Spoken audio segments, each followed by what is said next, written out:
After the sudden death of Squilliam Tentacles, the Bati-Bati book club rose from the ashes. Fronted now by renowned cool guy and asshole just taking a walk along with his master of English Michael McCormick. The journey for wrestling knowledge continues. Bati-Bati book club, REDUX.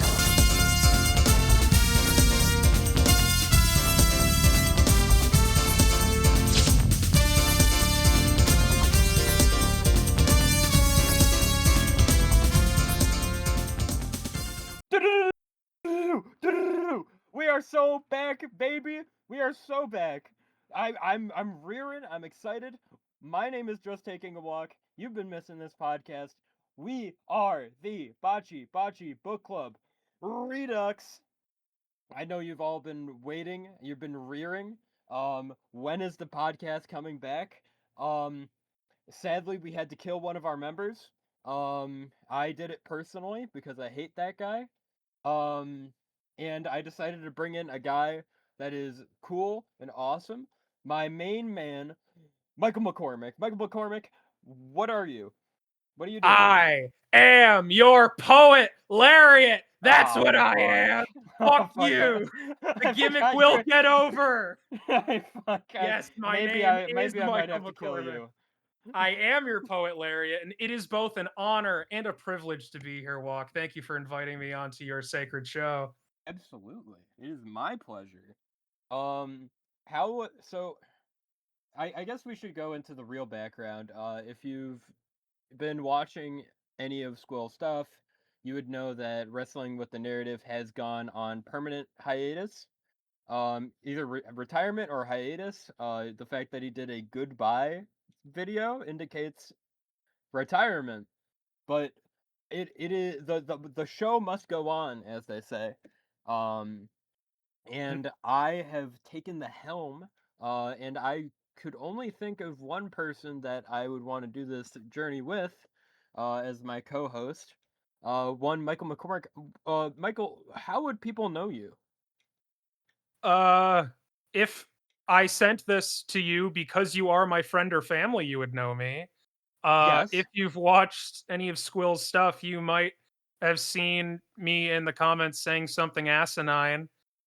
Because that's for all the kids listening at home. I hope that I can be an inspirational story.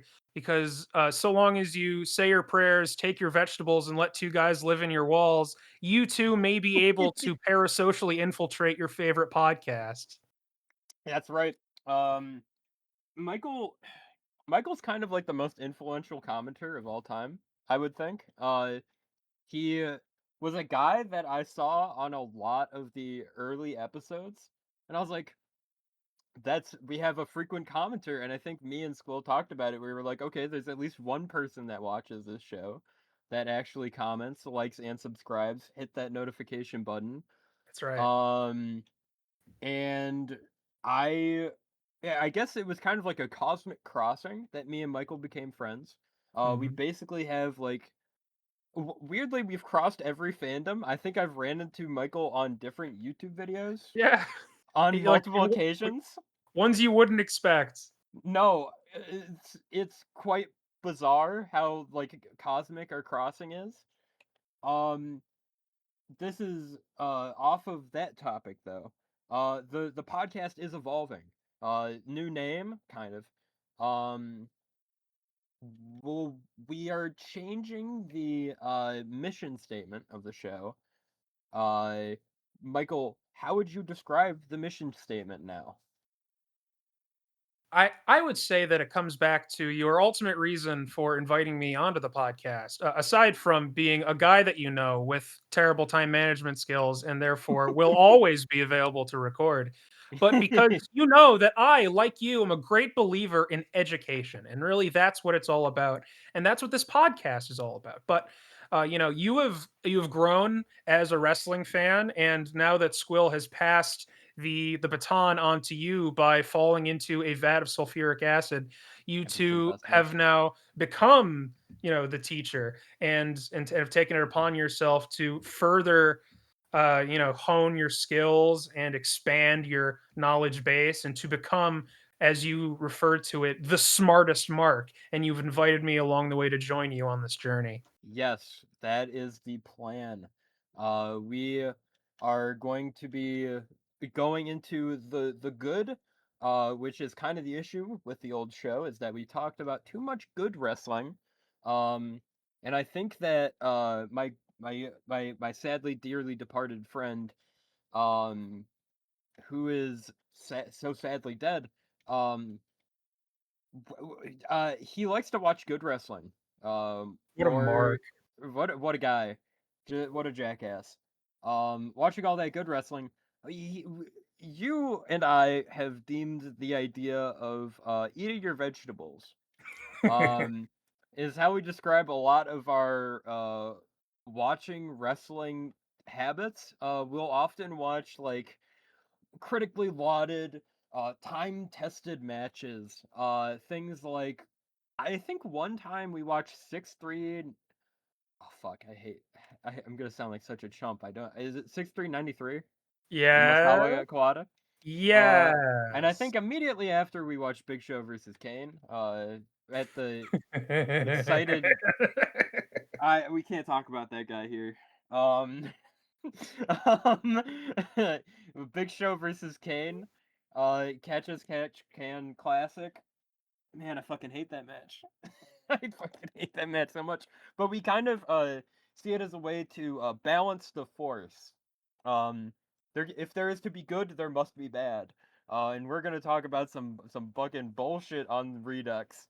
It was 6-3-94. We're fake fans. Damn it! Wow, well, whatever. Who cares? Who's even seen that match? Yeah, who cares? But Yeah. yes, right. The bullshit, it will flow like wine.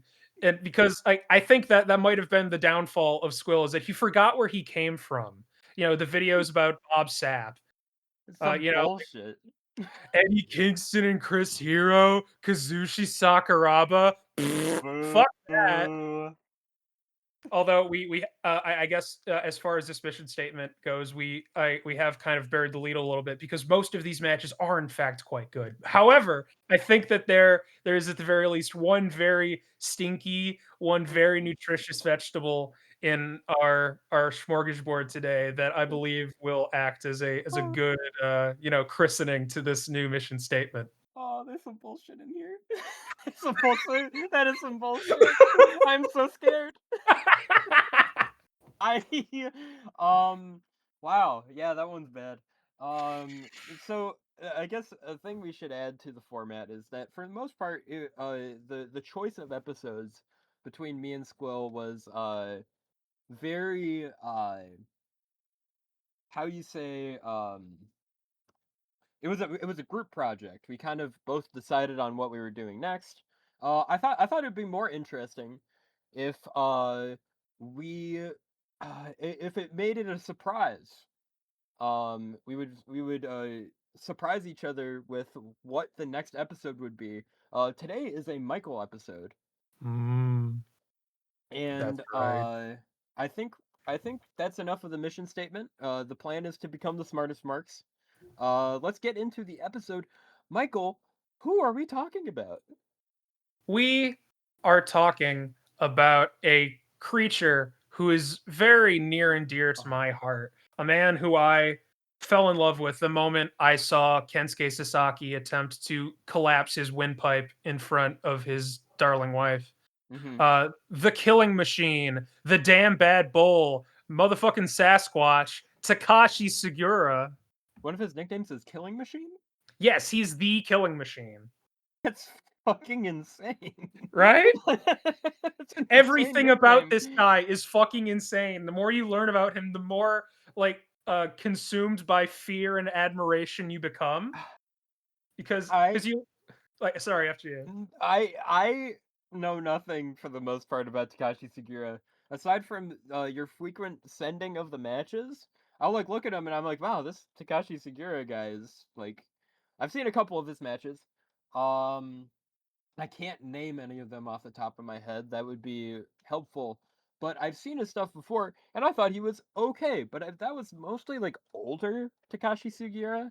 Mhm. Um, I didn't really know his game when he was younger. Um, Jesus Christ, this guy is fucking insane. Yeah. One of the most intense men in an industry founded by intense men. Yeah. Um, I think we should. I kind of want to go into. Do you have like a history of one I Takashi Sugiura?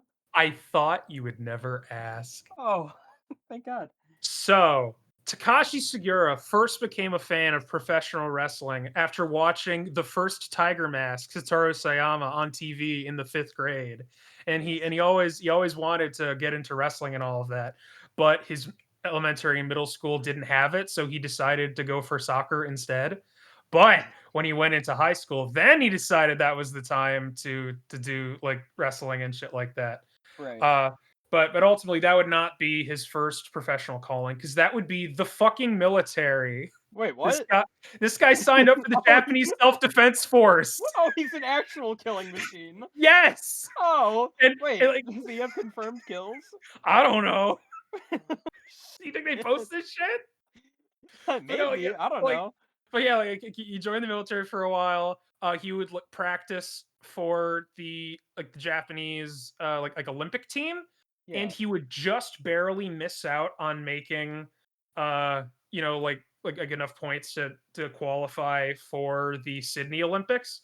Okay. Because you know he was training in the Self Defense Forces sports school, and he was defeated just barely by Shingo Matsumura, who would go on to become the coach of the Japan National Sport University wrestling team. So I'd say that that's nothing to be ashamed of just barely losing to that guy. Yeah. Um, but he like after he lost and his Olympic dreams were squandered, he talked to his wife and was like, "Hey, what if I become a professional wrestler?" And she was like, "All right," which is better than what his parents said when he told them that he wanted to get into wrestling when he was younger. Which them both being teachers were like, "Oh no, maybe okay, we'll support you. I prefer if you didn't." We perfectly didn't. You stayed in school, but Yeah. okay. But Right. as you can tell from like that storied life before he became a wrestler, he started pretty late at the ripe old age of 30, if I Jesus recall, Christ. which isn't quite the high watermark of one Diamond Dallas Page. But as far as like professional wrestling I goes, it's pretty fucking old. I was gonna say, I mean, he doesn't look ever young. I mean, obviously, if he was 30, I didn't know this shit. Um, he looks old, and as he's aged, he's developed a syndrome I like to call butthole eyes. He looks fucked Oh. up as he ages. It looks Yeah. bad. And like, Um, yeah, like he started bad because his ears were cauliflowered before he became a wrestler. yeah, like before amateur wrestling? I, probably not for amateur wrestling, but definitely for professional wrestling because he has it immediately. He has the look of a fucking.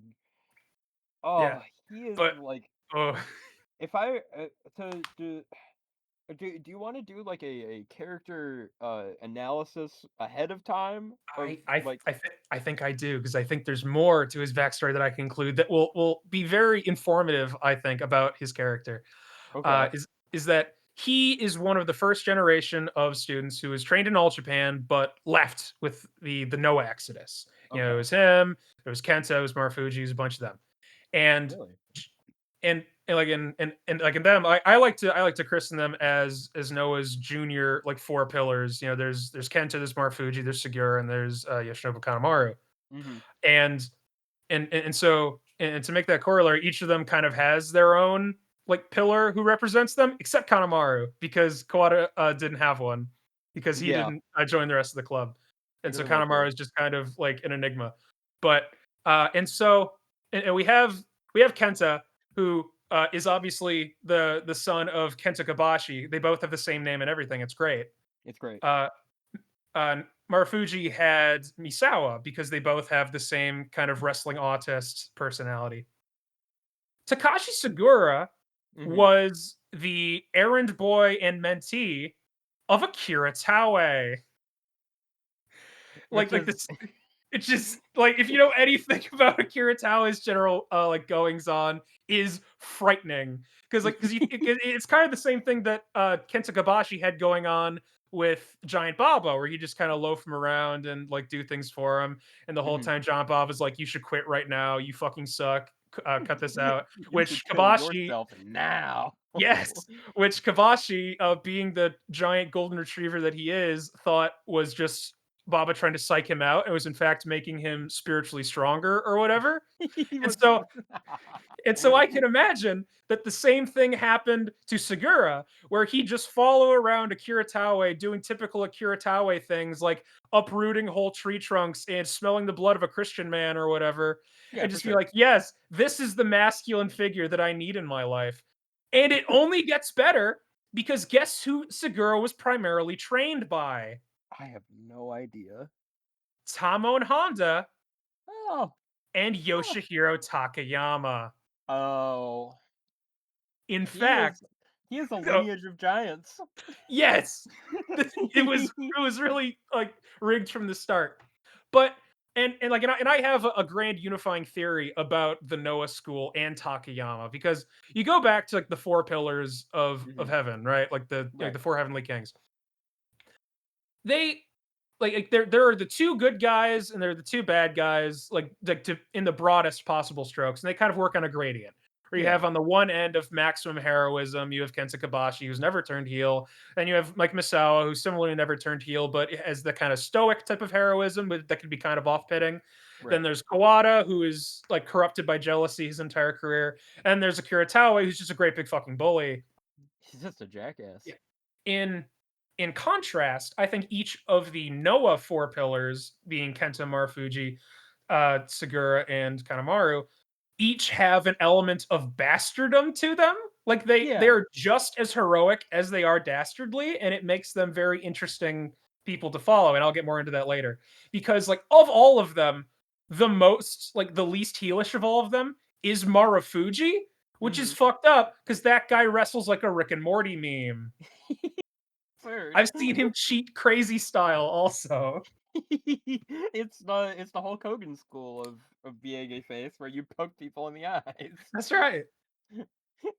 But yeah, like Um. you've got Segura the mean bastard, you have mhm. Kenta the brave bastard, you have Marufuji the The smart him. bastard, Yeah.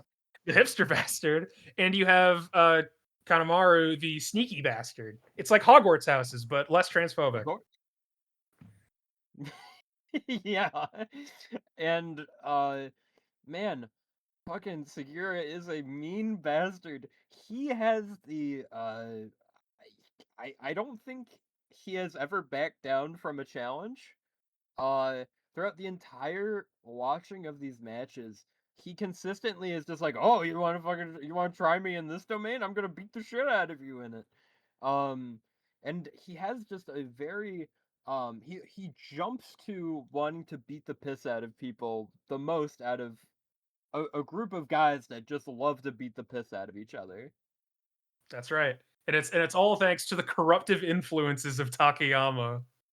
If you're gonna get anybody to corrupt the youth, a giant oni Yeah. is the one to do it.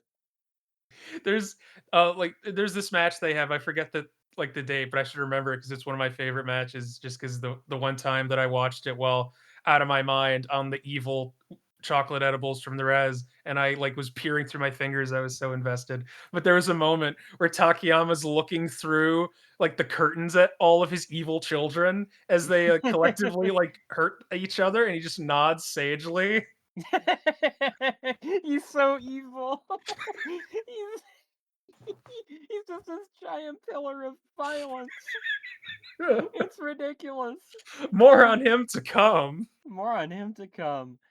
Oh Uh, God. enough, enough Let's beating around the bush. let's get to the first match, shall we? Mhm. Um, I so this match is Alexander Otsuka versus Takashi Sugiura. Uh, Fuck. I can't believe the first episode we're talking about Alexander Otsuka again. This guy's Right? fucking absurd. If you don't know Alexander Otsuka, you probably should. What if Fast Twitch Muscle was a guy and he was bald and he had the worst fashion sense ever? He's truly like a unique creature. There's only been one Alexander Otska. Oh, and while that is true, I will say that there is one particular person that you can compare Alexander Otska to, or rather, two of them. I, Saitama and Kurt Angle.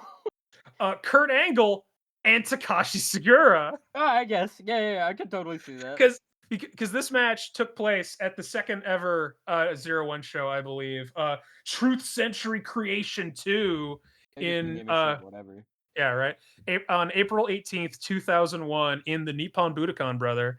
And I imagine that when they were booking this match that Misawa and Shinya Hashimoto just looked at each other and were like, "Hey, I've got a Kurt Angle, you've got a Kurt Angle. Let's make some money, right?" Let's Kurt it up.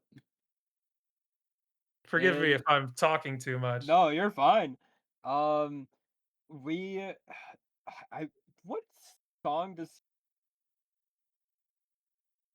Segura? Yeah. He comes out to war. What is Oh, good? Oh, absolutely not. Great again now, y'all. He comes out to war.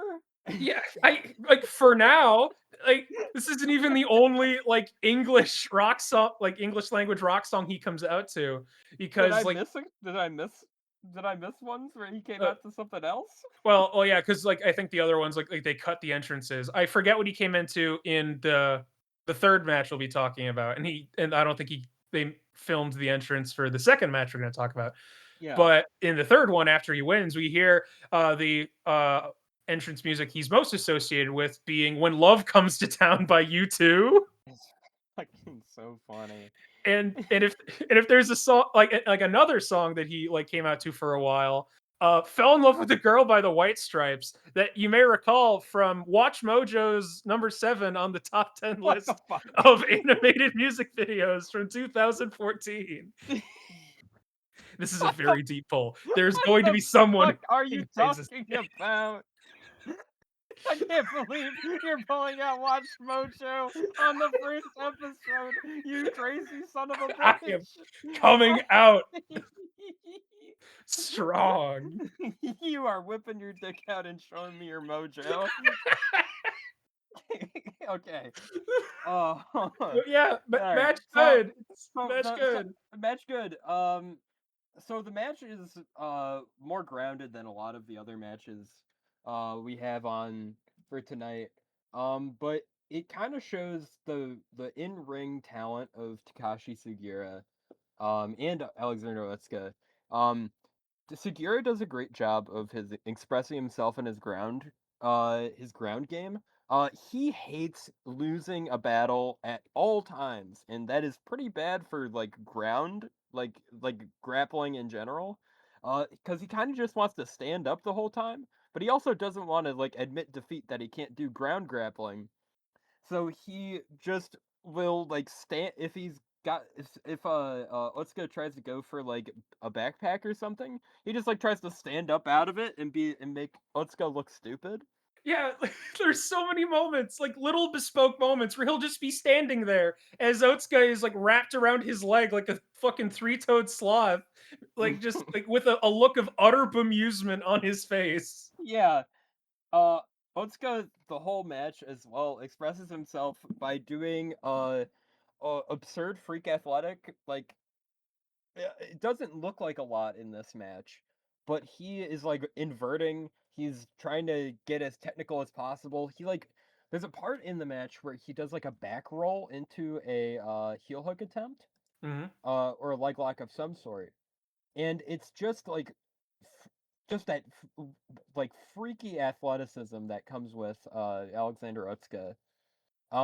After a bit though, um they stop all the pretense of them doing a grounded fight after Sugiura is sick of doing some bullshit ground grappling and just starts punching Otsuka in the head while he's in open guard. It's just like, come on, fight me, Yeah, come fucking on, do something. this. And Otsuka's like, okay, I can show you what I can do. And he grabs onto the back of Sugiura's head and just fucking reels back and headbutts him so hard relies relies on his training from Daisuke Ikeda, who I believe is also present wearing a very tasteful polo neck shirt. he hears a whisper in his mind and he hears, "Do a shoot headbutt." And boy, does he. He immediately bleeds. It's the fucking Shibata headbutt. It's the one Yeah. that killed him And, for a bit. and this is halfway through the match. Yeah, Sugiura looks him dead in the eyes after that. He concussion sells a little bit, and then walks over and is like, "Okay, I can do that too," and then headbutts him. And The the silent conversation that these men have is fascinating because yeah, like Segura was doing like the mating press slaps. He's like telling him to do something. Both stand up. They get in Jesus. each other's face, and then he headbutts them. And then Segura looks at him with a face that I can describe only as the "what the fuck were you thinking" face.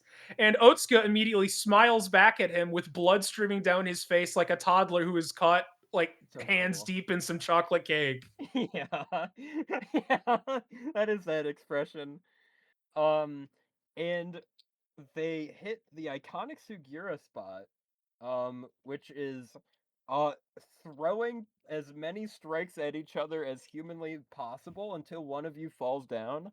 Um, in this one, I believe it's punches. Yeah, Uh, like it's something. like they just start fucking reeling back and punching each other in the head.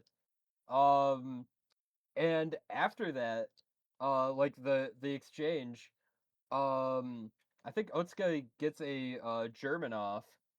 Yeah, Um, yeah, like Otsuka gets like a sick German like after his head, but it is not the first suplex like of the match because I think like that like went to like Segura. You got him in a fucked up Bimmy to Jimmy, but like almost like the head yeah, trauma like made Otsuka stronger. He starts like gaining ground like the more blood leaves his head, and yeah. yet he gets an absolutely crisp fucking like German suplex on him, He and does a then German, rolls into it, and then does a dragon suplex.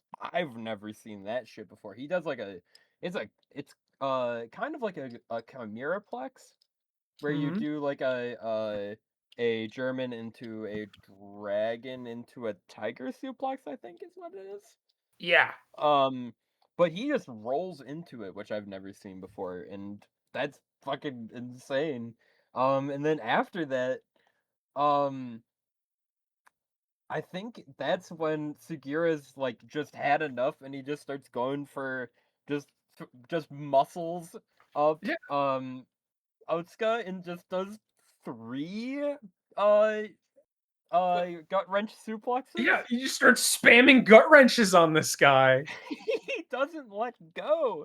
He just hits him, stands back up, hits him again, stands back up, and hits him again. Yeah. And and then um after that there's I think that's when kind of the finishing sequence starts Mhm. where I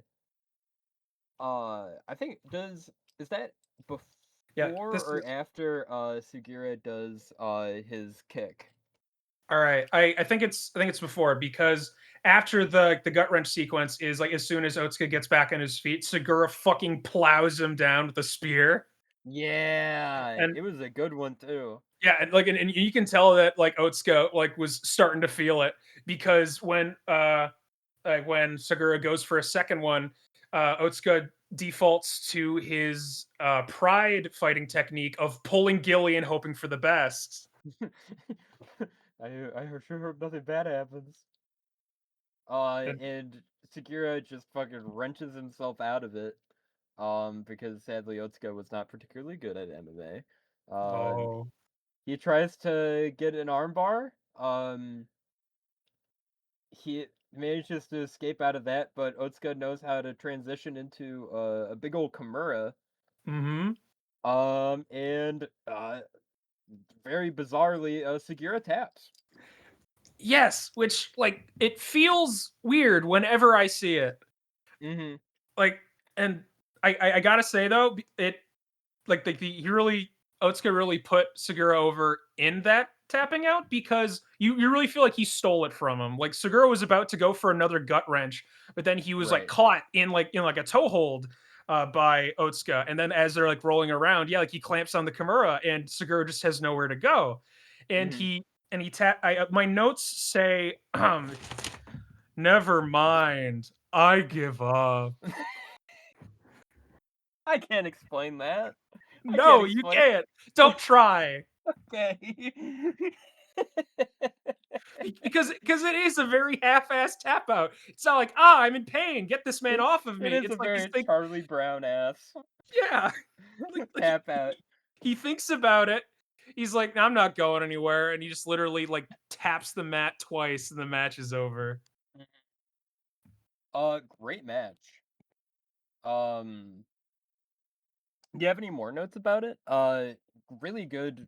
Kind of uh showing of Sugira's talents Hmm. while doing a pretty different style from what he normally does.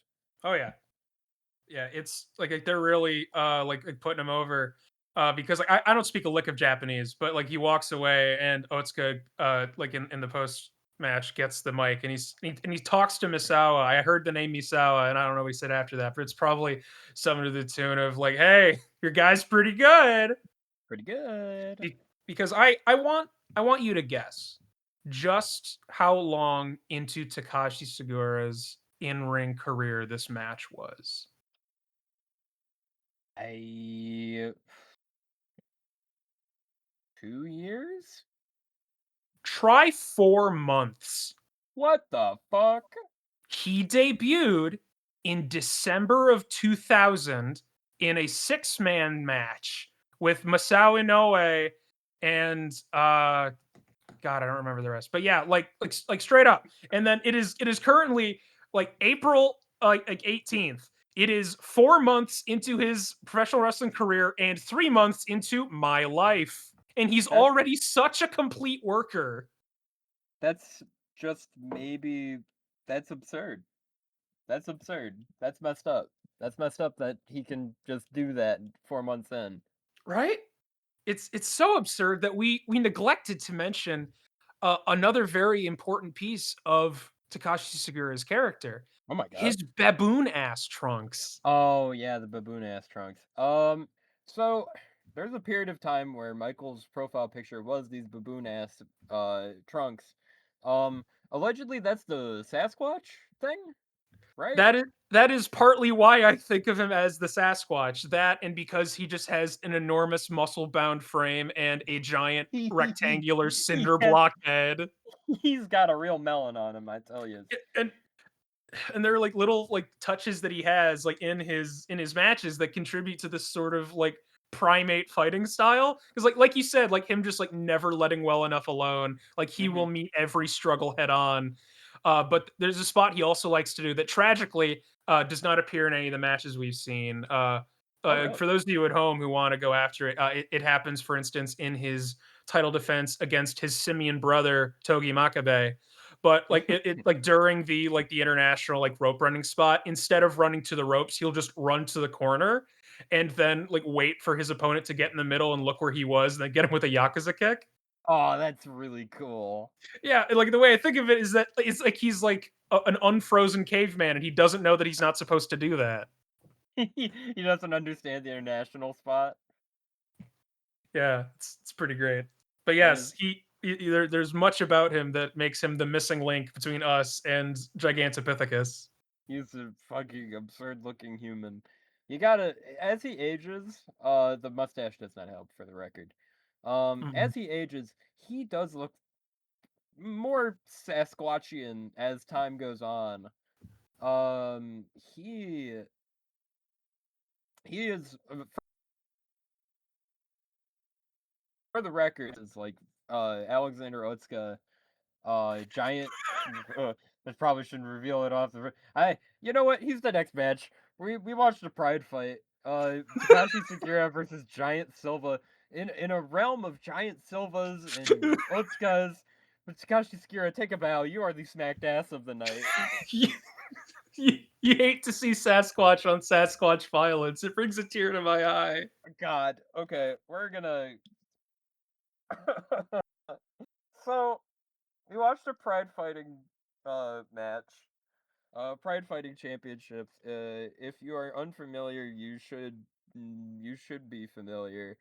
Um, I think the crossover between Japanese wrestling fans and Japanese MMA fans is kind of closer together than one might think. Right. There's a lot of crossover Certainly between more than J here in the MMA States. for sure. It's a novelty when like a CM Punk or Brock Lesnar goes into MMA, but like fucking Takayama is probably more well known as an MMA fighter than even a pro wrestler. It's true. Like that's what gave him like his big push partway through his career. It was just that, hey, this guy like chopped wood with Don Fry. And he did the fucking craziest spot in MMA history. Um, so we watched Takashi Sugiura versus what a Cro-Magna is on Giant Silva. Um, he is. Do you have any history on Giant Silva? Presumably came from the Oregon forests. Right. He is I won't lie to you. I did not do research about Giant Silva because I figured that he kind of does He speaks for he himself. speaks for himself. He did a basketball. Then Okay. he went on to do a fight, and he's like I don't watch nearly as much MMA as I do pro wrestling, but even I can tell that he has a reputation of being a something of a freak show fight, as So, seen from the other match that I know him best from when he tagged with fucking the great Khali in a oh match fuck. Oh against yeah. fucking Mark Coleman and Kevin Randleman on the same show that fucking Ernesto Hoost fought Bob Oh Sapp. God. Oh, what a ridiculous card that is. We'll probably cover that whole entire card one time. We But have to. that fucking card is ridiculous. So yeah, Giant Silva was so there's two types of fights that kind of happen in Pride. It was guys who are like actually good and have skill. Often these two types of fights overlap, but there's the freak show fight and the guys who can actually fight category. There's a weird amount of crossover. I think Fedor fought Hongman Choi once. Hongman Choi, like a 7 foot tall, like Korean I know kickboxer. that Brock Lesnar fought or was going to fight Hongman Choi but didn't. That's big head to him, brother. That's that's right. That's big melon. Um, Giant Silva. I would be shocked if he has a win on his record. If I'm being honest, I'm gonna look it up right now. After Uh, this match, spoiler alert, his record would become 1-3. what? Who has been beat by this guy? They mention it on commentary. I forget the name, but like he's I Oh, Henry Mill. He won off of Kimura. yes. What the fuck? How? What the fuck? But I remember that because it went into maybe my favorite part of this match, and it's not the fight. It is commentary because there are a lot of gems in this commentary, but it is the goat MMA commentary duo of Boss Rutan and Steven Quadros, joined Yeah. by one Quentin Rampage Jackson. Rampage is just having a great time. The whole Rampage, a man who is constantly having the best time in any given area of life. Um, he, I think, the whole time it is so funny listening to like an actual professional fighter watch uh, some bullshit. He's Uh, he's doing his best, and honestly, he does a better job of trying to sell the match than Boss does. That's for sure, or even Quadros. Okay, the beautiful part about Boss and Quadros is, as a duo is that they will often say, "Man, this is some this bullshit," this and they fucking know sucks. they won't get in trouble because who the fuck is gonna watch the the Pride tape back. The English lawyer that's gonna be in the Right? in the booth. But No, this is being produced by uh honorable businessmen. with Uh, 9 fingers. with 9 fingers. So they can just like say whatever, and that's incredible because this is a bullshit match. But we'll just It's I'll some I'll shit.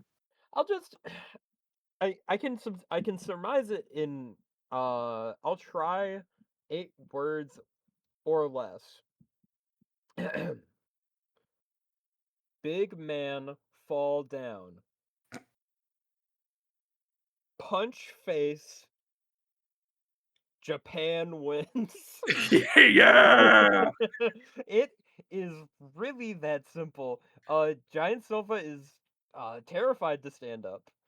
And After getting double legged once by Sugiura. like he Uh, immediately just falls over, and oh, contrast is like, oh, Segura, like, like trying something very unorthodox by immediately doing a double leg on the man, and then like as he's saying it, Silva gives it to him. And they're like, I guess he got it.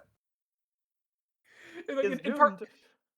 Bus Rutten partway through is just straight up like, why doesn't he stand up? He's big and strong enough. Just stand up. He's yelling at the top of his lungs at Silva to just stand up. He is bigger than Sugiura by a large margin. Yeah. Um, Sugiura, not a particularly tall guy, I don't think. He's like maybe 5'10". He's billed as 5'11", but he's probably like 5'8". Yeah, he's not a particularly tall dude. So like, it's and I imagine he's like in the 200-pound range, Yeah. maybe. He's jacked. He's a huge guy. I wouldn't want to fight him. But if Of I'm course not. a giant Silva shaped person, then yeah, like I've at least got the reach advantage on him. It's always the basketball players that try to join into fucking MMA, and it just It's just the you can only be so tall before it becomes a downgrade, and Giant Silva is certainly a tall dude that has that downgrade. and he doesn't even try because like the minute like Silva's in the ropes, they get broken apart and they get stood back up by the ref.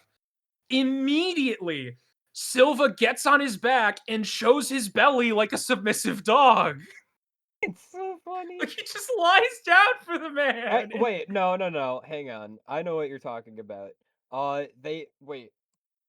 So how it works is that they were on the ropes, um, and they moved them away from the ropes because I think Silva was grabbing the ropes or something, and they were like, "That's a big no-no. We can't have that. We're gonna put you in the middle of the ring."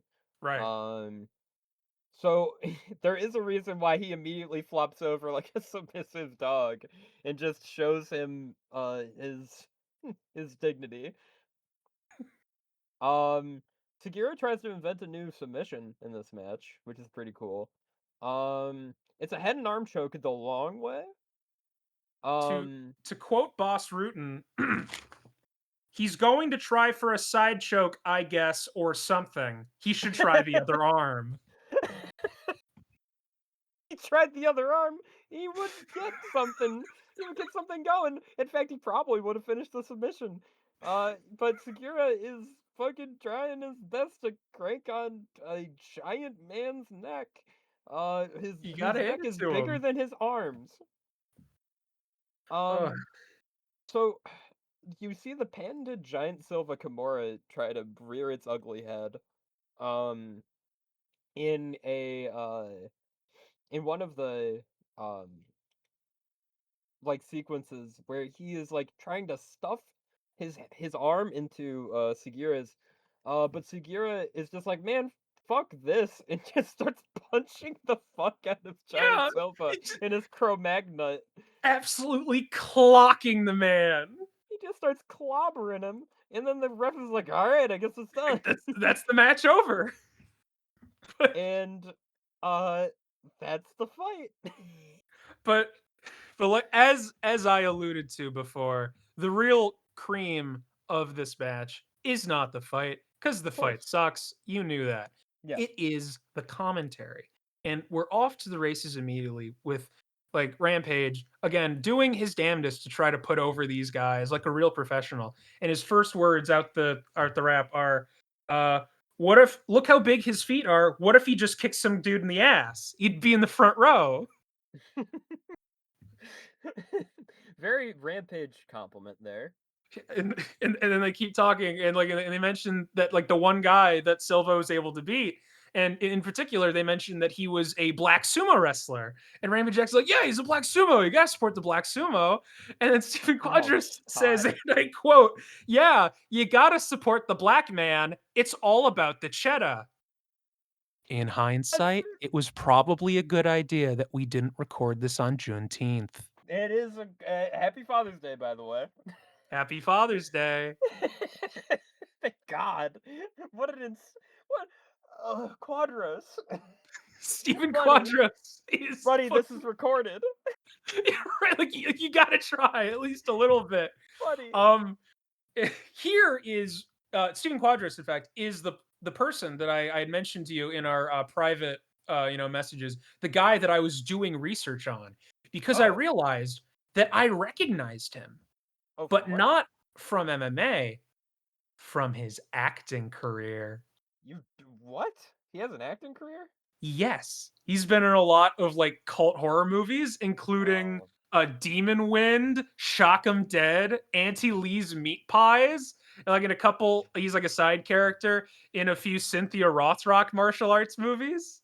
Dude, this all means nothing to me. They should. These movies are great. You should watch them. What the fuck is up with Cynthia's Meat Pie? Auntie Lee's Meat Pies. It was described to me once by not to me. I'm immediately going to abandon this pretense. I saw in a video once that the Bad Movie Bible described it as what if John Waters made the Texas Chainsaw Massacre. Oh shit. And I know for a fact that Rob Zombie has both seen and enjoyed this movie because this is made in 1989 and Karen Black is playing the eponymous Auntie Lee and is basically just doing the performance that she would go on to do when she's cast as Mama Firefly in House of a Thousand Corpses. Isn't she Rob's wife? No, that would be Sherry Moon Zombie, who played Baby Firefly. Okay. House of a Thousand Corpses, a movie of all time. A movie of all time, indeed. Yeah, it's just that is fucking crazy that Stephen Quadras had an acting career. I thought he was just a fight professor. Right? That's pretty funny. That is the world moves in mysterious ways. Yeah, I'm ready to move on from this match, but before we do, I have two more things to say. Okay. One, hearing Leany Hart say Sugiura's name is very gratifying.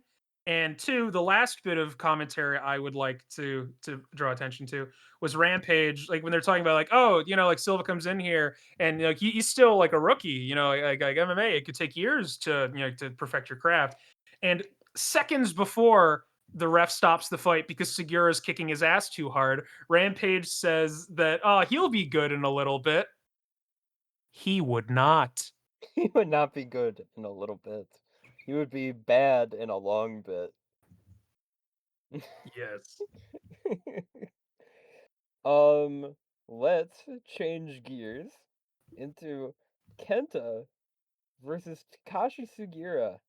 I want to note off the rip, it's pretty impressive that there's a guy that's a bigger smacked ass than Kenta in the piss and shit shorts and the bowl cut.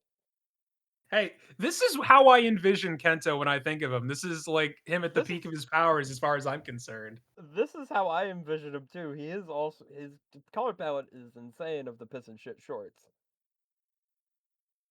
But yeah.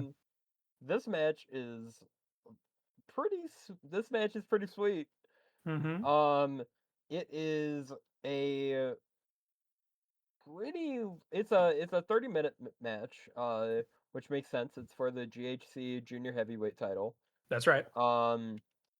It starts off fairly grounded, but like the first half of this match feels different from like your traditional like Kenta match where it's more bombast, there's more like bombs and stuff like that.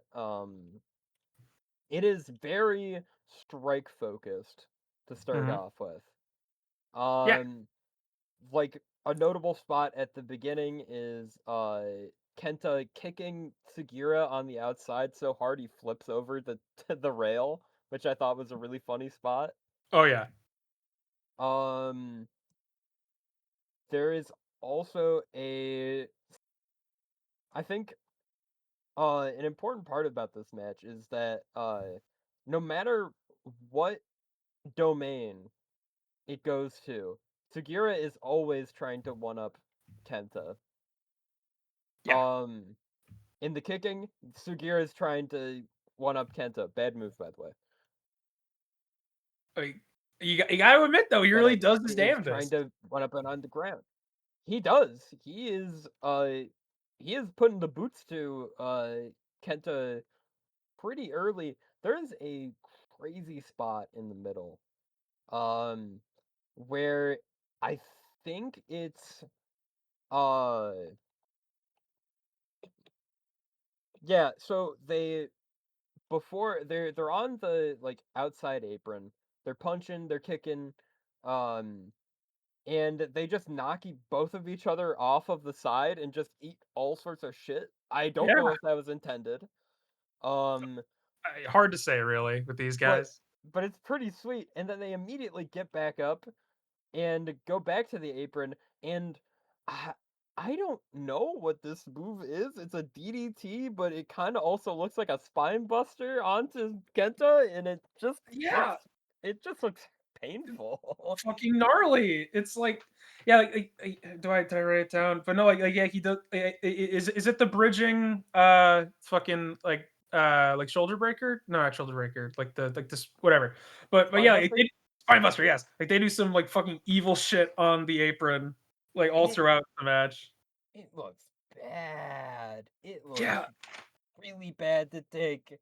Um, I super like after that though.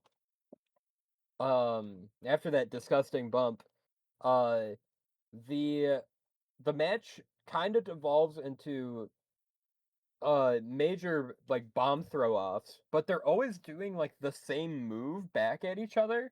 Like if yeah. somebody German suplexes, Sugiura will German suplex back. They're during that bomb throwing section, they both go for the sit kick and they Hmm. knock each other out of the Yeah. air. Like there's a So moment where cool. Sugiura gets Kento with the Psycho knee. It's so cool. It's so sick. And yeah, like again, these bastards, like they're really there is a sense of one-upsmanship here that I rewatched this match the other day, and I felt divinely inspired. I had a profound thought, and I have it written down here, but I think I've captured the essence of what this is going on here. Quote: "This match is enthralling to me because it's effectively telling two different stories, both effectively and affectively. Hmm. Both men are major prospects, which the company has a lot of faith in, and both have a similar capacity for darkness. So they both get over in their own way. If you're rooting for the champ, you're watching in horror as the dashing and roguish Kenta is manhandled by this fucking mutant despite his valiant efforts. And if you're Yeah, rooting for the challenger, you're pumping your fist and praying that A1 mega badass Takashi Sugiura smacks this prancing pretty boy punk back down to earth." that is a great way of interpreting this match. I like that a lot. Uh, fuck, it's so Kenta is in this era maybe one of the best wrestlers of all time, certainly one of the best at the bomb throwing sequences. Absolutely. You believe it. Like you believe every that he's putting every ounce of his body into whatever he does. Like he gives a fuck about wrestling. He has kind of it reminds me a lot of Takeshita. I was watching the bomb throwing sequences and I was like, that is how Takeshita does his bomb throwing sequences. I wonder if he's a fan or something. Oh, he's Um learned from the best. makes you think. Uh it's so good and it's very modern in a good way. Um bomb throwing sequence. It's so just so good. And I don't know if you have many notes like during the match, but I Right. want to note like the Mhm. beginning of the end Yes, of the match. I have some things to say about like the earlier parts, so I'm gonna stall a little, No, for sure, and build for up to sure. your point. So, as you mentioned, like a very grounded uh opening to this match, deceptively grounded for like the junior heavyweight division in Noah at this time, Right. and it's nothing like groundbreaking, like it's like pretty simple stuff, but Hmm. there are little bits and pieces of it that add to the verisimilitude. Like for instance, like yeah, like there's a lot of one-upsmanship going on. You could see Segura routinely inflicting his bald privilege upon Kenta by pulling his hair or by really squishing his face during a chin lock.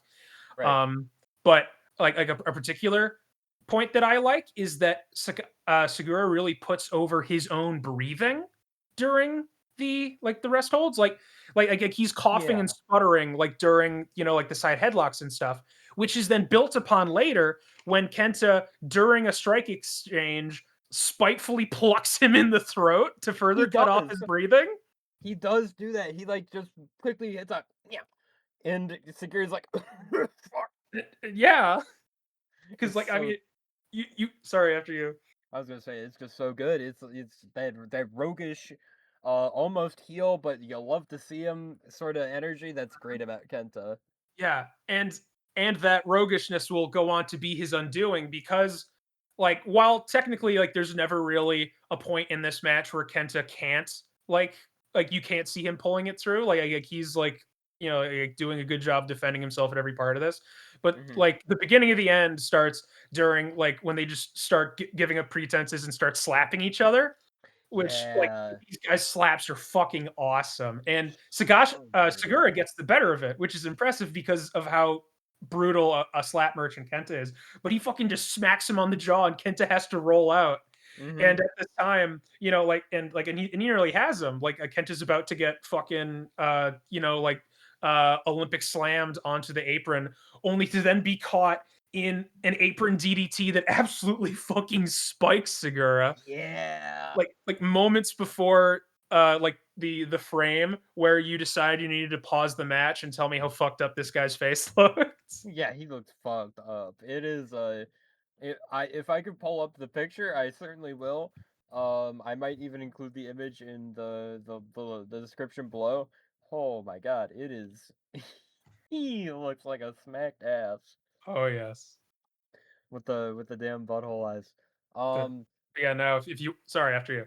no, Sugiura has uh or an ace up his sleeve. I think it happens before the first attempt of the. No, it doesn't. Um, he has a like perfect counter to Kenta's finisher. Go to sleep. The GTS, of course. Um, Sugiura like perfectly catches uh Kenta's like knee and gets in the Hmm. ankle lock slash toe hold, um, and just is cranking the piss out of Kenta, and Kenta like tries to crawl for the ropes, but he gets fucking stomped out before he Yes! can. Yes! I have it It's written down here. Segura says, "Fuck your rope break." it's so Like he has his hand on the ropes. He got caught, and the Segura says, "Nope." It just stomps the back of his head like in American History X, and he lets go. ref is like, I don't know what to fucking do here. I can't Right? do. That's Sugiura right there. I don't want to make him mad. Would you? Yeah. Oh no, I like my life. I like living. Um, and he drags him out to the middle of the ring and does the sit down version of the ankle lock, and fucking Kenta taps. New champ. It's Yeah. so cool. What a cool match. Yeah. Ve- ve- And that would be a convincing finisher regardless. But there's one more detail I'd like to mention that I Oh think shit. like really adds to it, like before the finishing stretch. Um, is that like Sugiura's bringing Kenta up onto the the top rope to get him with the avalanche Olympic slam, which is what he used to win him and Kanemaru used to win the tag belts off of Kenta that very year. But Mhm. Kenta goes for it, and he has it scouted. He's working, and he hits him with the Fisherman Buster off of the top. But Oh he yeah. lands super fucked up. He lands Oh right on his yes. ankles, and they nearly snap the fuck off. And I swear to God, that is like it was an accident, definitely, but it works because you're like, yeah, I believe that his ankles are dead right now. Yeah. So Segura absolutely fucking putting his like absolute life into that ankle lock would spell the end. For sure. For sure. That spot is fucking ridiculous. They fall out of it the worst way you probably could. Um yeah, just an incredible match. Probably it's a great GHC junior heavyweight title match from like the late 2000s. Mhm. I guess 2000. Would 2006 count as late 2006, 2000s? yes, Yeah, would that count as late 2000s? I I would don't say know. so. I don't know how time works. It's after Um, mid 2000s. I don't know. I was like 2 months old. Yeah, Something. can't Um, say that. You can't say that. yeah, I can't say that. That's too identifying. Um, uh, good match though. Good match. Absolutely. Do you have any more notes, or should we move on to our next match? I think we should move on. Oh God. Next up, we have one Yoshihiro Takayama versus one Takashi Sugiura. What year is this? This is Like 2010. 2010. Um, I forget uh when does fucking Or does Takayama's injure neck himself? explode? Yeah. This is 7 years later. This is 7 years later? Yeah, which is kind So of it's fucked not up. so it's not the one that like super injures him. Yeah, this isn't the one that kills him, but you can already tell that he's beginning to feel it Mm-hmm. because like he's injured, he's lumbering around, he's had his second stroke, he looks fucked up, but god damn it, as long as he like his heart pumps blood to the rest of him, he's going to try and knee you into oblivion. And he is put together with bubblegum and hate. He is just this giant pillar of violence. And this is for the heavyweight title? That's right. JC heavyweight? Yeah, like Um into Segura's first heavyweight title reign, which is rather important because like this came at a very bad time for Noah's heavyweight division mhm. because like it's after the Reign of Fire and Riccio didn't work out and the next ones after that didn't work out. So fucking Misawa had to be like, well, I guess I'm gonna die in the ring and like became the champ again to to pump those numbers, baby. And Mm. after that, it still didn't quite work out. And then they had to be like, all right, fine, we'll push our junior guys. And like when Takayama went to like Shizaki, and then Segura won it from Shizaki, Go Shizaki, I should say. And not Mhm. only like did he have like a pretty good title run, it was a long title run, the first in a while. This went on for 581 days. Oh shit. Yeah, Wow, that's like almost 2 years. That's a good yeah. reign. And it would only get crazier because like today, now that Segura's had 4 GHC heavyweight title reigns, he has the longest collective reign of anyone who's ever had the title at well over 1,000 days. Wow, that's cool as hell. Good for him. What a Yeah. beast. Um, he is to move on to Walk's favorite segment, making fun of people's appearances. Um, he so I would assume Sugiura wanted to mimic his idol, his brother, uh, Mhm. Takayama by dyeing his head blonde. Yes. Um, a Yes. bold choice, when he is almost bald. So it just kind of looks like he has his Cro-Magnon has evolved. Yeah. He's developed a brain. It's sprouting. It's sprouting. And he doesn't have the baboon ass shorts like he does in the Kenta match. Yes. Like much Um, to my chagrin. I very like the boxer pants, but they're just not the same. but there's no ginormous pink ass. Correct. But it's not a bad look on him. It looks pretty good. You can tell he's bulked up to heavyweight for sure. He's got a teensy bit of a gut going on, but like in the cool way. Well, He's got the but aura gut. did he ever really need to gain that much weight? No, I don't understand how he was a junior in the first place. Yeah, like I'd like to welcome all of you in the audience to the inaugural episode of How the Fuck Is This Guy a Junior Heavyweight? Stay tuned for next time during the Tatsuhito Takaiwa episode. he oh doesn't he's not built like a junior at all. Even in the junior match, he's No. it might be he kind of has the Dick Togos about him. Yeah. Where I don't believe fucking Dick Togo is a junior. That dude is maybe too. He's too the more compact your build, the less I believe you're a junior. I think it's just kind of a trick of the eyes. Mm-hmm. Um, It's like a wide graduated cylinder versus a tall graduated cylinder. Indeed, I would fail that shit if I was a child. You put the water in there. That's right. Which one has more liquid? I'm That pointing got at me in the the second tall one.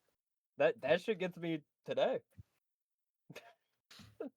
Uh, Um, uh, so this match is, I'll just say it off the rip, probably the best Takayama match, maybe aside from the Kenta Kobashi one, but that's cheating because it's Kenta yeah, Kobashi. it's certainly his last truly great match, I would It's, say. um, did he have a good match against Yuji Nagata that I'm thinking of for some reason? Maybe was it after 2010?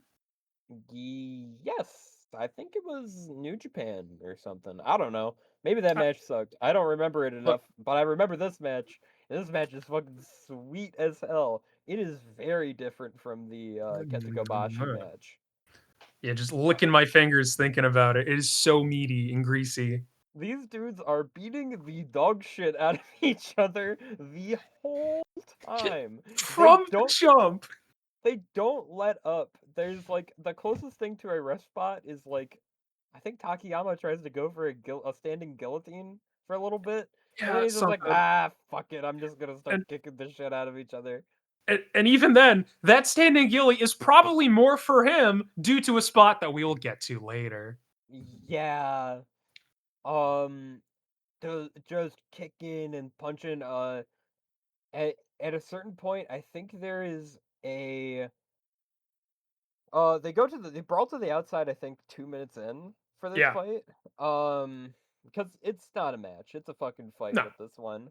Like Um, and it tells you right off the bat because like seconds after the bell rings, Sugiura begins this Goliath and slightly larger Goliath fight by just grabbing Takayama's hair. He's like a foot and a half taller than him, and to establish dominance, he just grabs him by the hair, and the first of many strike exchanges begins. And then they're just outside throwing kicks at each other in the railing. just whooping the dog and throwing each other onto the announce desks. Who is the guy in the shadows? I didn't get a That good look at him. that's Jun Akiyama. That's Jun Akiyama, Yeah, okay. staring from the shadows like Batman. He's kind of like if Batman was a jackass That's and right. completely different. Um, there is a Oh, so I was rewatching this match a couple of times when I was at work, and I always would turn my head and I would miss um like when the bleeding starts with Takayama. Uh well, I found it. Uh uh Sugiura does his best Otsuka impression, I believe, and fucking headbutts him. No, Shoot headbutts like him. no. Yeah, like no. Takayama headbutts him in lesson number 2 in why you definitely shouldn't headbutt this guy. Because he's got a fucking Cro-Magnet, and at this point, I think Takayama's head has turned into like a too ripe melon. Yeah, like like what happens is like they're fighting, like they're getting into like I believe the second strike exchange of the match, and Takayama is literally laughing off his offense. Like Sugiura like elbows him in like the shoulder. He goes ha ha ha with his like his big fucking like M Bison laugh, and then he shows his displeasure by headbutting him. And brother, Takayama needs some fucking iodine. He bleeds everywhere. He looks miserable. Wait, is there a return headbutt from fucking I Sugiura? I don't remember. I at least didn't write it down. But If yeah, there isn't, that's even funnier that he headbutts Sugiura and yeah, he takes no damage and his head explodes. yeah. And he's literally bleeding all over him throughout the match. He is There's a moment where like Segura's on his back and and you could hear like the ref trying to talk to him, and you see droplets of blood begin to fall on his body, and then the camera cuts to Takayama's face looking like a bit of pork tenderloin.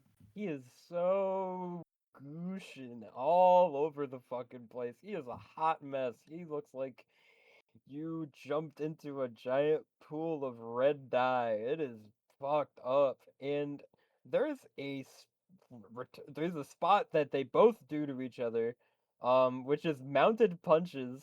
Absurd spot. Uh, and they just fucking just reeling back and punching each other in the face. It's insane. Oh, It's so cool. and and all of the suplexes, because of course there are going to be suplexes in There's this some match, are crazy suplexes. they're fucking choice. Partly because like like Sugiura has to power Takayama over, because even if he's like trying to cooperate, he is enormous and old as fuck. So effectively these are all deadlifts and they all look like death. He is. I don't know how much Takayama's helping him. Like, obviously, maybe there's like a slight kick, but I don't trust his knees enough to produce that much power. So he just fucking wrenches him up. And I think a pretty neat detail is whenever Takayama tries to go for the German, like Sugiura immediately is like, nope, I'm not playing with that toy, and like rushes to the ropes. Yeah. Um, But there's an arguably more fucked up move that Takayama does all the time in this match, Hmm. which is his back suplex slash backdrop driver. That is fucking disgusting. Right? It's worse than his Everest Yeah. German. Because he just lands on him.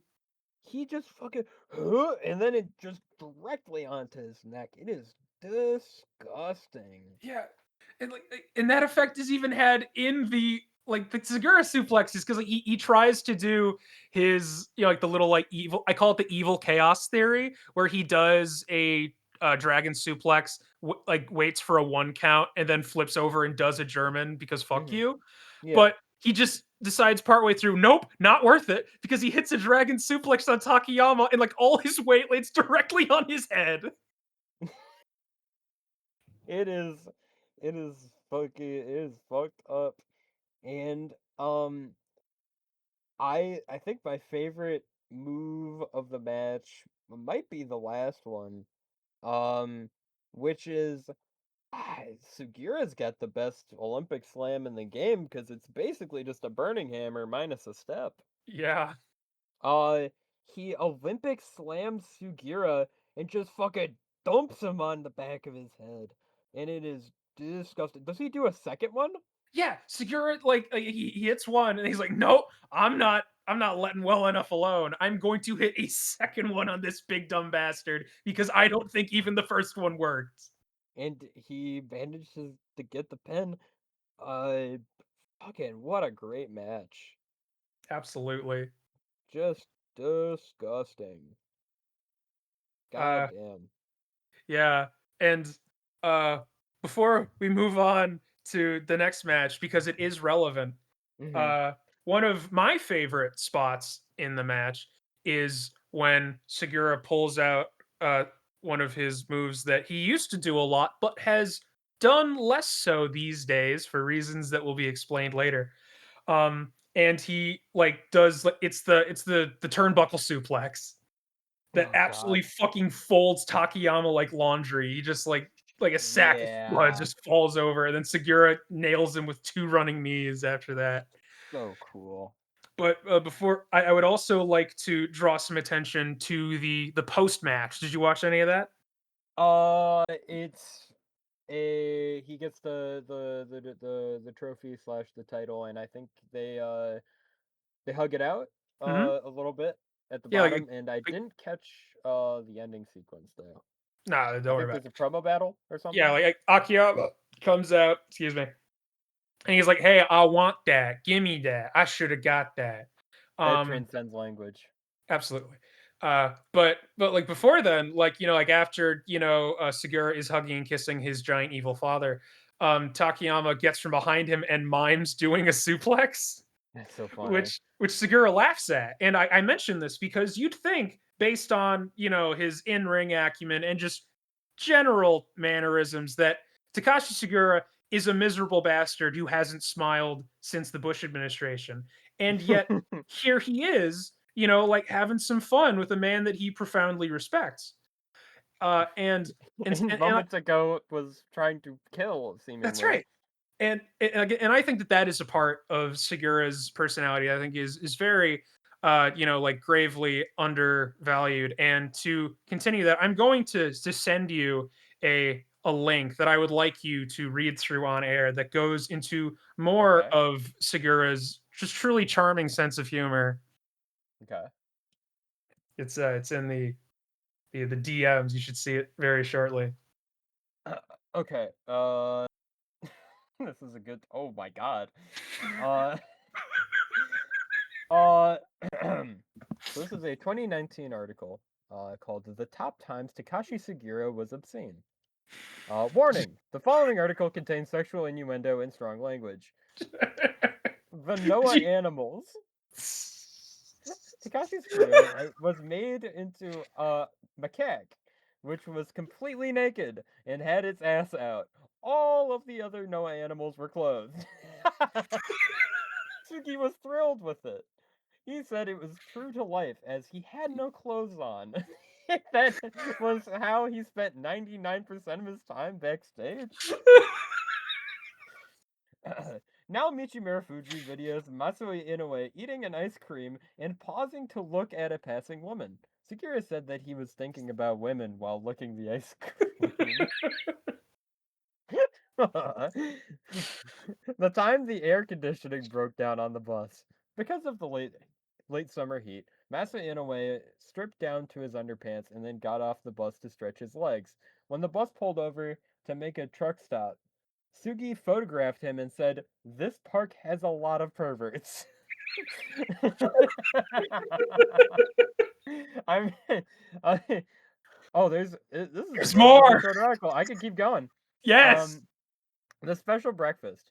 Took a picture of Masa Inoue eating breakfast at a hotel. He takes a lot of pictures of Masa Oh, Inoue. yeah, like this entire list could just be, like summarized with sexually harassing my friend Masao Inoue. Since Inoue had a surprised look on his face, said that there was no reason not to ejaculate over having such a good breakfast. Special mention to took delight in telling Tokyo Sports that after the match with Katsuhiko Nakajima, he had a midnight explosion, i.e., a wet dream. Jesus. Went on Twitter and told everyone that Junta Miyawaki had farted on the bus. Most people, when they go on Battlemen, have a great match show. Sugi's was when he got naked at a bathhouse and slid along the floor with his ass hanging out in his Speedo. There is also a YouTube video where he gets naked for the camera, and the watching audience and his genitals is we pixelated. we can move past all the rest of these for the sake of time, but I would like you to mention the number one article, like right at the bottom, turning himself into the police. Suki photographed himself outside of a police station before going in there just to talk as a part of Noah's anti-crime initiative. Sugiura. Do I turn myself in? President Yoshida. Is that so? Sugiura. What do you mean, is that so? Shaved pussy is not a crime. Unsurprisingly, President Uchida did not answer him. Which, What a like, I don't know what to fucking say. what else is there to say? This is an insane photo. I can't show on air, but this is an incredible photograph. I don't know. What an insane bastard. I don't know. And even if he didn't say anything, just the fact that there's a NOAA anti-crime initiative would be a punchline in and of itself. Yeah. I think when I first read this, my exact thoughts were, that's like having a battered women's shelter opened by wife beater.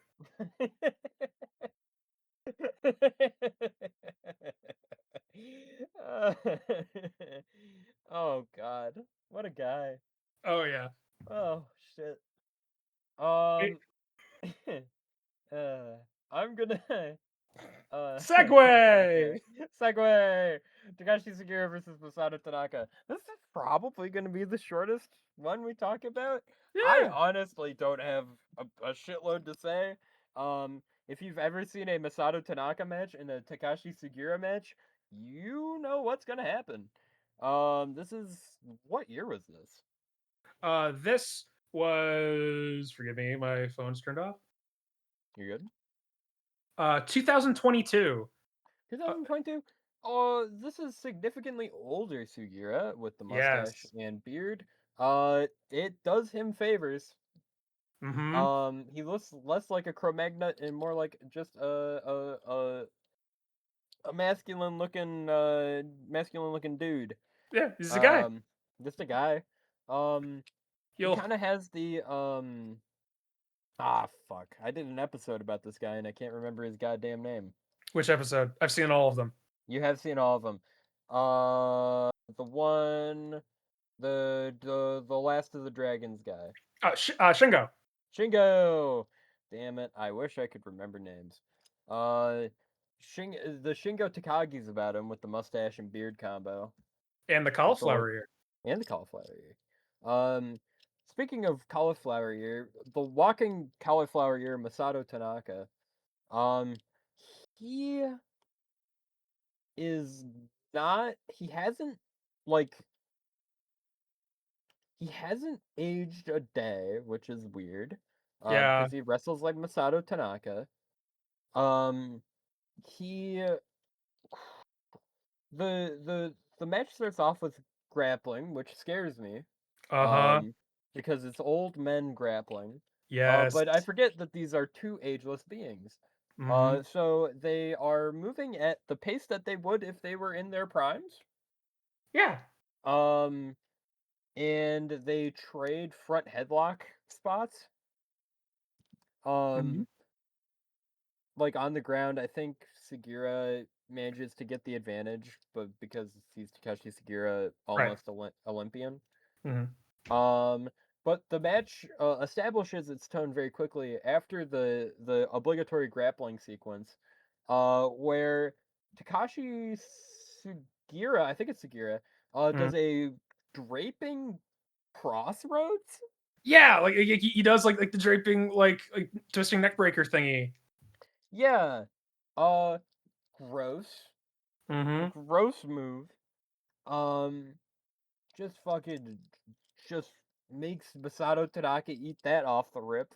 And they start doing Masato Tanaka and Takashi Sugiura things. They Yeah. punch each other, they run at each other, they hit each other. They go for.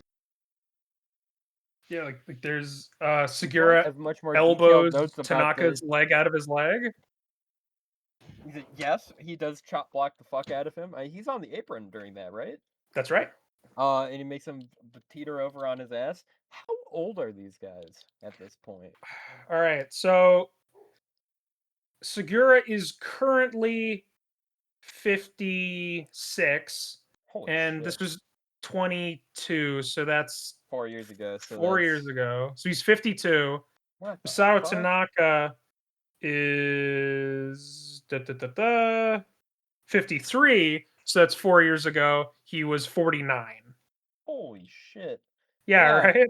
This is not how men of this age It- should be wrestling. Well, I mean, I'm glad they are wrestling that way, but what Yeah, the it is. fuck? It is no surprise that these two men are very good friends, making up the tag team of the Dangan Yankees. The Dang Gang Yankees? Yeah, with Tanaka being the Dangan, of course, and Sugiura being the Yankee because he wrestles like a American. Oh yeah, like an all-American. Reminds me of a guy that I'm thinking of. Alexander Otska. Oh, right, right. But yes, Um, they keep doing Masato Tanaka and Takashi Sugiura yeah, things. I They suplex each other. There's a table, of course. um yeah, like he does like the Kanamura splash onto the table. He does the Superfly. He does all that shit. Mhm. Um, there are a few spots that like they where they do try to kind of like vary it up a little that are greatly appreciated. For instance, uh Tanaka hits a sliding D on the apron that is absolutely crunchy. Yeah, yeah, I remember that one. Yeah. That shit's And nasty. yeah. And like he does a like a ripcord elbow, which I have in my notes as the D maker. Yeah, that's a good name for it. They start doing some based move trading spots, which is great. Hmm. There's a DVD on the apron. Uh, I remember. Yeah, that one's bad. yeah, there's a lot of like strike exchanges, which is great because like Segura gets the better of the most of them, which is crazy to win an elbow competition against a man named Mr. Elbow. He spite, man. It's the spite. It powers him like he's a golem of pure spite and one-upsmanship. He's Yeah, the man. No man has measured his dick quite like Takeshi Sugiura. both literally and metaphorically. Yeah, I mean he was. Yeah, I mean I'm Yeah, seeing it right now. and like and the mat based stuff like the old man graps is like as you said, you know, like very good old man graps in that they're not wrestling like they're old men, you know, like unlike your you know, Ultimos Guerrero, your Blues Panther, you know, like where it's just like Ugh. very slow old men doing a wrestling thing. They're like as you said, like they're still going at about a comparable rate that they would have in their prime, but because they're old as fuck, they just have to like it costs a little bit more to do it, and they've got to, you know, like prepare a little bit more beforehand. So like it isn't quite as good as their prime, but like Hmm. you can see the effort on their faces as they do it, and it really puts it across. Like there are a few funny little awkward moments in the mat work that make it come across as more naturalistic, where Tanaka specifically does a cute little butt spin, like he's a turtle on his back. Yeah, yeah, yeah. That's pretty fun. I like that. Yeah. Just Um. Sorry, just after a you. just a very fun match. It's kind of the issue I had with describing Shingo versus like Ishii. Hmm. Um because it is like if you know Masato Tanaka and if you know Takashi Sugiura, you know exactly what kind of match this is. It's it's two dudes throwing their strikes and they're throwing their moves. They do the iconic Sugiura Hmm. spot of we're gonna try to hit each other with one strike and see who comes out on top. Yeah. Pretty Yeah. good stuff. Yeah. So and the reason like they've wrestled before. In fact, Segura currently is the 0-1 heavyweight champion. He had won it off of Masato Tanaka, and I considered showing that match because it's really very good. But I chose this one in particular because of the context. Do you Oh, know what event this match is happening at? um, memorial for what's his face? Three. Not a Let's get not you. a not a memorial, but it is indeed for the Shinjiro Otani benefit show. Oh, okay. Yeah, like it's got like a silly, stupid name. Where is it? It's a 0-1 name. Yeah, Osu Rid- Premium One Team 01 Shinjiro Otani Aid. Get up as many times as you want. Yeah, it's and 0-1 really kind of does. Okay, so this is going to be an obscure poll. There's a video of these like Chinese grandmas Mhm. playing mahjong, and they will say like the most absurd shit, and it's like a play in mahjong. I don't know how to play mahjong, Right. but they'll say like three dragons sailing over the head of a green river, and it's like that means something to them, man. That shit means 100%. nothing to me, man. Yeah. But yeah, like that, and like that context gives this match a very kind of warm and cozy feeling to it, because it's just two good old friends raising money for their other good old friend, and in particular, the good old friend who one of these men had injured. Did who injured? Oh, Segura. Sugiura did injure. It was the buckleplex. Right. And you can Right. see it on his face, because he's unlocked a third emotion other than bemusement or seething rage. He now looks remorseful. A face of pure remorse and sadness. Yeah. And like I also, and so like by the end of it, you know, like when these guys are trading each other's moves, and Masato Tanaka does the spiral bomb for Otani, it doesn't get the pin, but he does it. You know, they start doing head, like, you know, like head butts, and they're like elbowing each other, trading wins, and then Mhm. eventually, you know, like Tanaka gets the match. But like at the end, like they're like hugging each other, they're holding each other's hands. It's like, oh man, friendship won the day here, you know? Friendship wins. Yeah, and so like I, when I was rewatching this match the same night, I wrote down that this match is like a great big angry hug. It is a big angry hug. Very I didn't know all that context. It's very nice. Yeah. Shout out Mr. Otani. I hope he's doing well right now. Apparently he did surgery like either this year or a couple years ago. Like he got carted around at a Noah show this year. Like he's still in a wheelchair and he can't move, but he's able to like he was able to like willingly maneuver his arms, so Hell like yeah. he's making really good progress, and he says that, you know, the support from his like friends and fans are what's like taking him through it and all that. That's awesome. Hell yeah. Shouts out. Shouts out Fucking the love that boy. guy. Utani's so sick. He's so cool. Um Do you have any more notes about the Masato Tanaka Sugiura match? Reference Tanaka's finger twiddle thingy. He does do that. He does it every match. Now you will never unsee it. He does do that little twiddle thing. it, It's it, true. it's why he's my goat brother. That's why I had to conspire a way to get him on this list, because I also do that. He's my guy. I love Masato Tanaka. Top 10 wrestlers ever. Fight me about it. Shouts out the Tanaka boy. Well, I think that has been a very good episode. But first, before we end off the show, Michael, here Mm-hmm. is going to be our next wrestler. I present to Oh. you one Mitsuhiro Matsunaga. Yeah! Let's Let's go! go! Come on with it. I'm so glad it's Matsunaga, because like I swear to God, if it was Kevin Nash, I was ready to become the eye patch wolf of this podcast. I would start a blood feud if the second episode of my like tenure on this show is talking about fucking Kevin Nash. Don't get too excited. It's Oh, still there. oh no. Please, please. You can't do this to me. Welcome back to Bachi Bachi Book Club, Ah!